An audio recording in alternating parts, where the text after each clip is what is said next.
Hi there, Akas. It's your last set of essays. Great. Let's see what you wrote. Okay, we've got the pizza sales. So here's what you said. The given line graph compares the sales of pizza in England, Scotland, and Wales over the course of 12 months in 2018.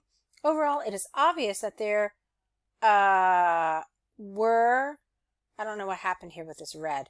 There were wide variations, get rid of this A, in sales over the given year.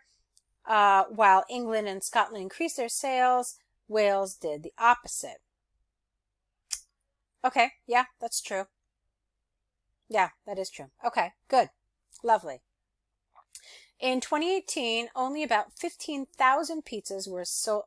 In January 2018, only about 15,000 pizzas were sold in England, but there was a sharp rise in February where sales reached a peak, EA, of 130,000. All right, let's take a look at your data here.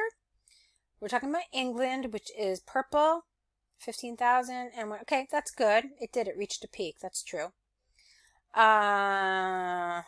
Despite further fluctuation, England's, here you want an apostrophe S, England's sales settled around the same figure of its best. I don't know what that means. Let's see what you're saying here. Okay, yeah, I see what you're saying. It said, all right, you know what? It's just a little unclear. I understand what you mean, but I only understand what you mean because I have the graph in front of me. If I didn't have it in front of me, I wouldn't be able to understand what you're trying to say.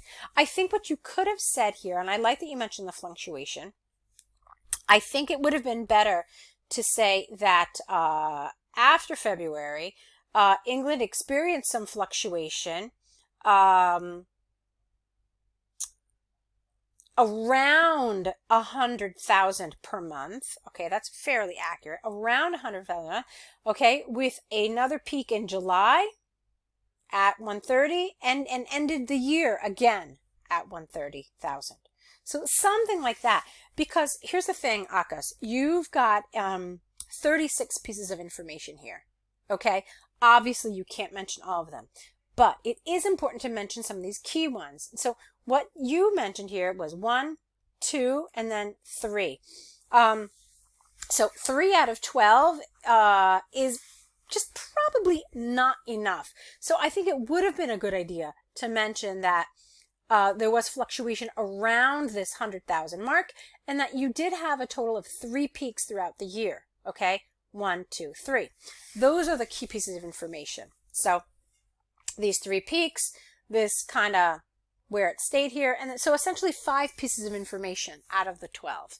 And you could have done that without changing a whole ton in what you wrote. So let's look at what you said about Scotland. Okay. More pizzas were sold in Scotland in January 2018, yet it varied significantly over the year from as low as 10,000, no S here. Whenever you have a number in front of the word, you don't put an S, okay? So 10,000 in February to a max of about 130,000 in both March and December, the same figure of bestseller months of England. Okay, so let's see what you talked about for Scotland. You mentioned January, you mentioned the low in February, okay, and then you talked about the peaks in March and December. Let's see. So Scotland, yes, 1, 2, 3, and 4. All right. I think that's fair enough. I think you might have wanted to mention this. This is a pretty interesting piece of information. In fact, I think both of those are really interesting. That you had this low in February, and then all of a sudden it just like skyrocketed the next month in March, and in November and December did the same thing. So that was another thing you could have mentioned. These are the sorts of things that are meaningful in this type of graph. Okay. On the other hand, Wales started its sales at around the same end figure of the other two, 130,000, and also differed over the period, yet it settled, it finished the year essentially at a low of 60,000 in December, almost, careful with your typing, 50% less than its initial sales. Okay, so what are you telling us about whales here? It started at 130,000, and then, all right, there's not really a lot of information you've given us about whales. You told us the beginning figure, and you told us the end figure. Is there anything else that would have been meaningful here? Okay, so you could have talked, first of all, obviously you talked about this, number one, all right. You should have mentioned that it was one of the peaks in the year, okay. You should have mentioned that there was a second peak in March, and that the rest of the year was very volatile. It had a lot of fluctuation. You really should have mentioned that low. Did you mention the low in October? No, you didn't. So that's another thing you should have mentioned. Again, so let's take a look at this. 1, 2, 3, and then 4 pieces. You didn't have to go into a ton of detail, but you really should have mentioned this low. You should have mentioned that these were peaks. Otherwise, it's just like, okay, well, why are we hearing about January? Why are we hearing about mention that, this was a peak, there was a second peak, the rest of the year had really volatile fluctuation. There was a low here of like, what is that, 25,000? And then there was more fluctuation where the next month it went to 100 and then ended the year at just above 50. So 50,000, of course. Okay, so that's the kind of information you want to mention without going into crazy detail, obviously. But just point out when you get something like this, make sure to kind of make a note of what those key highs and lows are. Okay. Also, if there's any sort of period of stability, like there was here, we didn't mention that at all. In England, there was this period of about 3 months where there was stability in the number. That's pretty interesting too. So you could have mentioned that. All right. So in other words, 1 and then 2 and then 3 and then 4 and then 5 pieces of information for England. So just keep that in mind. All right. Overall, well written, lovely, of course, beautifully written. But just making sure that you're pinpointing the right pieces of information here. Now let's take a look at your flow chart. Okay. The given flow chart illustrates the process of producing multiple types of tea from fresh leaves to tea bags. Well, we don't know do we know that they're bags? Yeah, I guess we do. Okay. Let's see. Overall, there are 5 types of end products: white, green, black, careful with your typing. This is oolong, by the way, and scented with 1 tea. Each type goes into 2 to 5 steps. No, each type goes into, this isn't right either, goes into is incorrect. Each type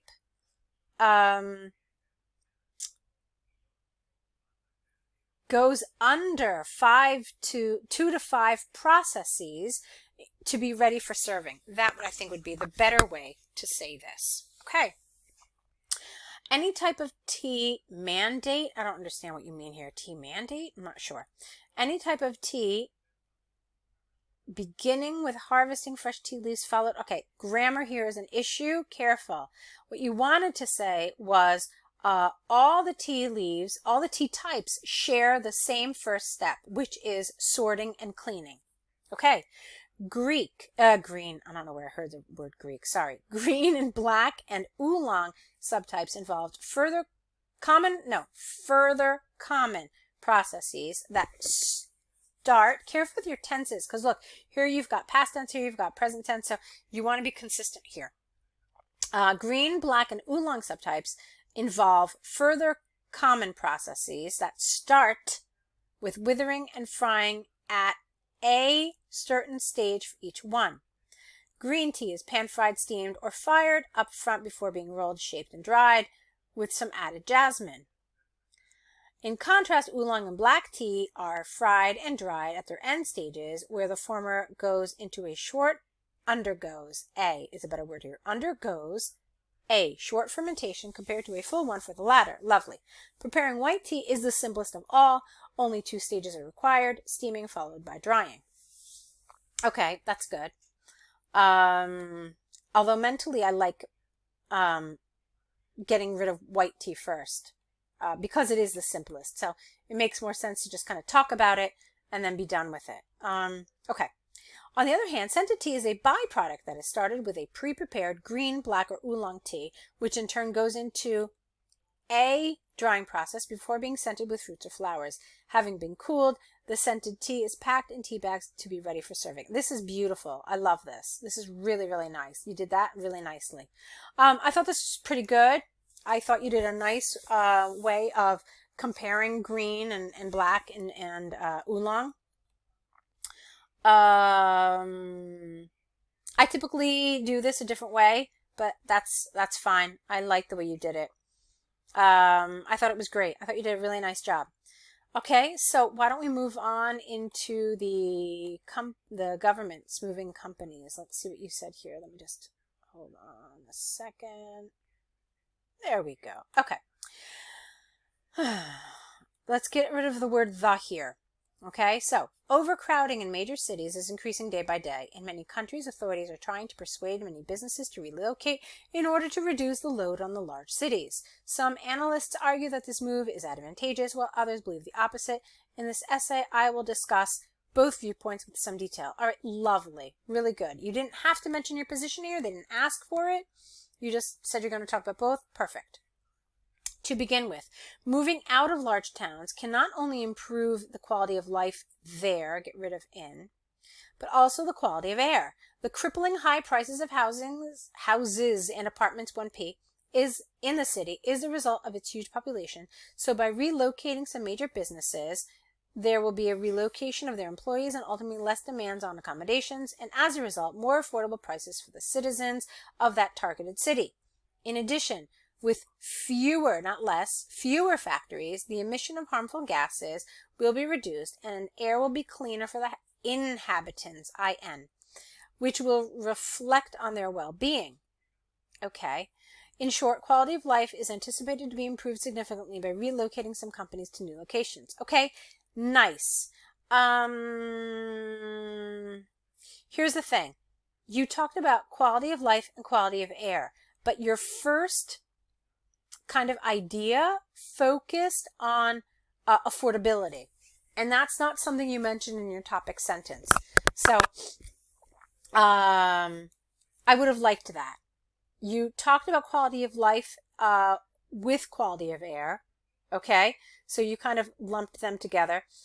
But, and so you could say that if things are cheaper, if things are more affordable, it improves quality of life. That's true. But still, I would have liked something about the word affordability. So let's try that. To begin with, moving out of large cities can not only improve quality of life there, but also quality of air and affordability, or improve the affordability of life there, but also quality of life and air. Okay? That would have been a nice way of saying this. So this way you're really covering all the different points that you're mentioning. Okay, let's move on. On the other hand, the aforementioned move can be disastrous for the new location, let alone the cost of new infrastructure that is required for such a move. Okay. Let alone is a great expression, although I don't think it really fits here. Let's see. On the other hand, the aforementioned move can be disastrous for the new location. Basically, you need to link this disastrous. That's the problem. You still spelled it wrong, so careful with that A. It can be disastrous for the new location, let alone the finances of the company. Okay, so it's disastrous for the new location and for the company in terms of its finances. So that's one way you could have rephrased this. People in rural areas arguably have the least amount of pollution, thus better health. If the heavily polluting factories moved there, the quality of the environment would be impaired. Besides, to start a business in a new remote area, it requires massive funding, get rid of this A, for the business itself and for the provision of housing for inflowing employees. These funds could be better redirected to invest more heavily in green energy and promote eco-conscious behavior in the original location. This is lovely. I like this. That was good. But now it just really kind of proves to me that you needed to rephrase this the way I suggested before.